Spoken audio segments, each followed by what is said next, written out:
was actually a ton of fun. Since you saw me last time, I laid down another coat of primer on this beauty. And this time around, I scuffed it after it was dry and I laid it on heavier. And I think laying it on heavier than I did in the video there really helps it to sit a little bit nicer. I actually ran out partway through, but it's on here. I think it's gonna perform well. It's looking better now, looking pretty good.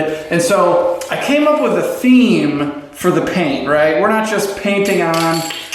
We're doing a theme here, and it's called the Midnight Snake Edition. The Cobra Midnight Snake Edition. I'm pretty excited about it. I think it's gonna look really cool. So what we're doing here is we're gonna lay down a coat or two of this black just to get it covered nice and even. It's gonna look sharp, but it's gonna be boring, right? It's midnight, but like, tell me about the snake. I need to, And so then we're going to use these two colors and we're gonna gussy it up a little bit so that it's looking truly divine.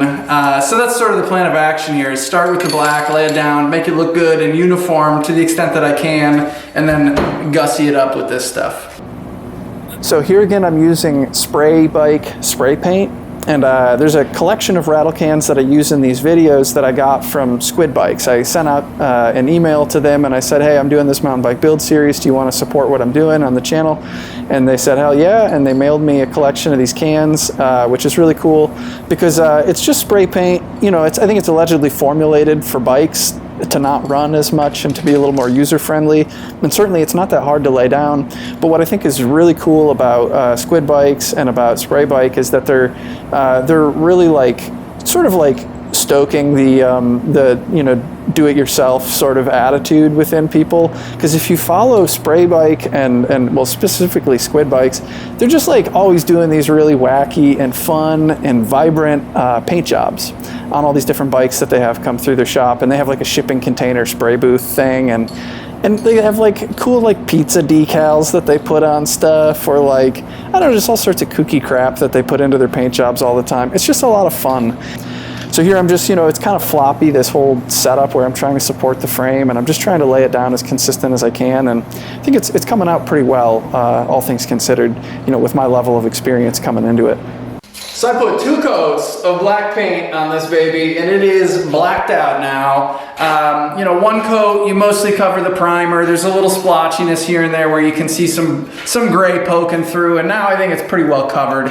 I got it laying pretty good in some areas, but I was having issues in other spots, like the overspray with this paint just kind of lays down sort of grainy. If you're closer or further away from the tube, that maybe helps it lay down a little bit nicer where you're shooting, but inevitably in a joint area like this where you're shooting all different parts of the bike, it's gonna land here. I don't really know how to make that come out nicer. I just have to do it more and get some more experience with it to get a better result with that. But it's mostly looking pretty decent, and the whole point here is the broad strokes of the DIY, making something cool, having some fun, whatever project. And what's funny is that I made a plan today about how I was going to attack this, and then I forgot to order of operations. So my idea was I was going to spray down the orange and the sort of teal color or whatever in different places. And then I was going to use little squares of this stuff, and I was going to make little little patchwork of stars or whatever. And then I was going to mask those off, spray the black, and then peel them off so that through the black you would see these little diamond splotches of color. It'd be cool. Well, you're supposed to spray the color first, and I totally forgot my order of operations. And so I thought it through, and I think what I want to do in lieu of that is. So if you do the black first and then you spray on color and you try and completely cover the black, that's trickier. You really need to get a couple coats to get full coverage over, with a light color over a dark color. That's generally how that sort of thing works. So I'm gonna go with a different approach. I think I'm gonna try doing the Jackson Pollocky sort of flinging on some paint. We'll see how that goes. I'm gonna try that. I think that could be cool too, and it's definitely simple, and I want to try that. So here's where things really started to become a lot of fun in the moment to be doing. The laying down primer, that's fine. You got to do what you got to do, laying down the paint. single color, even application. It's a fun challenge, I suppose, but this is just really a lot of fun. Definitely put a smile on my face under the respirator to be doing this. So I figured, you spray some in the cap, you have a little reservoir. I have some clean acid brushes around the shop. Those are useful to have for a lot of things, and so you just buy them in bulk, and they're pretty much disposable. But you dip the brush and you fling it on there, and yeah, it works. It's a pretty good way to get it on the bike frame. And so I'm just kind of figuring it out as I go, trying to make it kind of a consistent appearance, and there's aren't any rules to it. You just kind of use your intuition. Here I'm using it's all on the wrist, kind of flinging it. But then also I realized that there's other ways to apply it. Like this here, you're kind of flicking the bristles, and it's sort of a finer mist. That works too. It's kind of cool. You make a little hypothesis about what might work to deliver the paint, and then you test that hypothesis, and pretty quickly, you're learning about what works and what doesn't. And I found the sort of splatter paint method not to be very hard to achieve a decent result, which is pretty cool. I think the hardest thing is probably knowing when to stop and stopping before it gets too busy. But not really that big of a deal. You're gonna feel the texture of the paint. You're gonna see and feel the bumps of the paint in the end. I don't really think that's an issue, and I think it looks pretty frickin' sweet.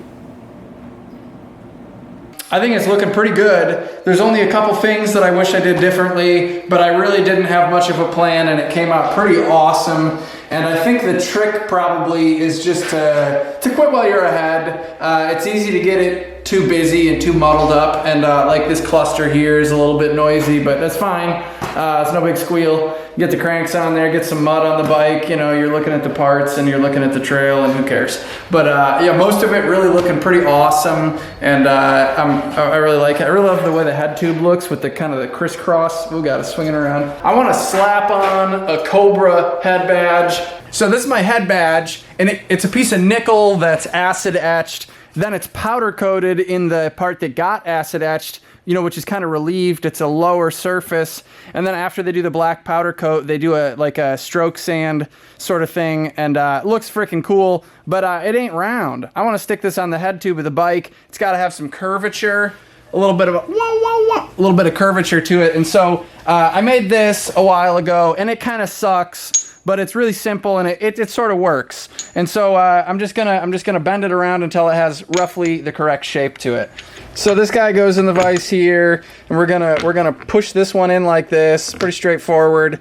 And so I just got to try and keep it sort of square to the curvature and manage it, because this thing doesn't go smoothly unless you make it go smoothly.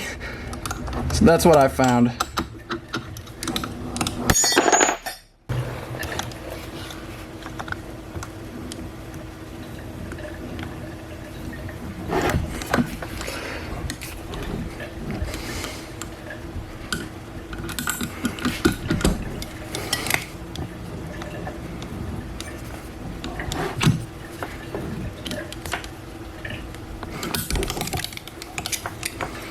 So it's starting to go, but it looks kind of crappy. It's a work in progress, and it's not a total science. Even if it was sitting in there a little bit better, it's still there's a number of distinct issues. It's hard to get a bend right on this edge here, on the width of it. It's hard to make that take a bend because you don't have any leverage on that last little edge of it, because there's nothing beyond it to help you get leverage to put a bend on it. And additionally, it wants to kind of pinch and make a tight radius bend here, and then you shift it over in a tight radius bend. And it's kind of hard to get a nice smooth flowing thing, but you just work at it and make it as good as you can.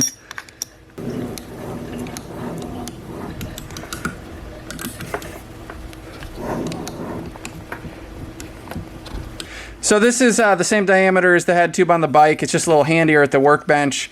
And, it's already fitting pretty nicely. In fact, the way that I stick these on is kind of a pain in the butt. What I've been doing to affix these onto the head tubes is to use this Gorilla tape, and it has more thickness than I would like. And what's nice about that is that if your radius doesn't perfectly match, this can kind of conform. What I don't like about it is that it has so much thickness, and it makes the badge project off the front more. But that's sort of my system lately, is to do that. And so that I mean, on a small scale, it does change the effective radius that you're bending to. So the head tube is looking sweet, but then you slap on one of these mamma jammas, it's really looking good. I'm pretty into that. If you haven't seen it, you need to check out my head tube badge video. I have a YouTube video all about my favorite head tube badges, and I just really think they help you finish the bike. And you know, you can do great welds and great design, but if you don't finish it, it's not the same. And those finishing touches, like a good head badge, are really awesome. I love that stuff. You got to check out that video. There's 100 cool examples in that video. So I kind of hate this process. I would like to find something better, but this is what I've been doing, which is to take this Gorilla Tape, stick it on the back, and then cut off the excess and stick it on the frame. So it goes like that.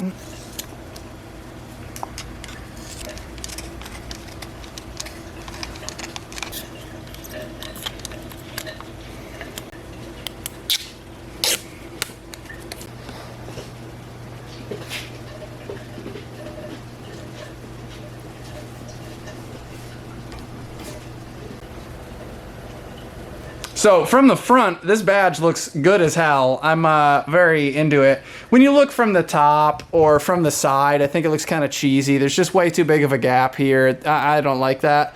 That's something I'll work out in the future if I keep making bikes, or maybe I'll figure it out for this. I could easily enough peel this off and fix it. I'm not totally satisfied, but you know, it's always a work in progress as you figure things out. So I've been really having a lot of fun making this bike. It's been about 6 months or so that I've been on this build series, making videos for this. And so the next step really is to get parts on this thing and build it up. And unfortunately, that's not going to happen right away because a number of things. The main thing is that this content producing is something that I've done to build a YouTube channel because I want to sort of like support the community of people who, you know, are interested in frame building and stuff. And I love doing that, but right now there's really a crunch for me to get my product line built out more. I need to be developing more tools and producing them. My product line isn't that wide, and Don Ferris from Anvil Bike Works retired, and now there's sort of like, I think, an impending vacuum of available frame building tools, and so I want to focus on producing those.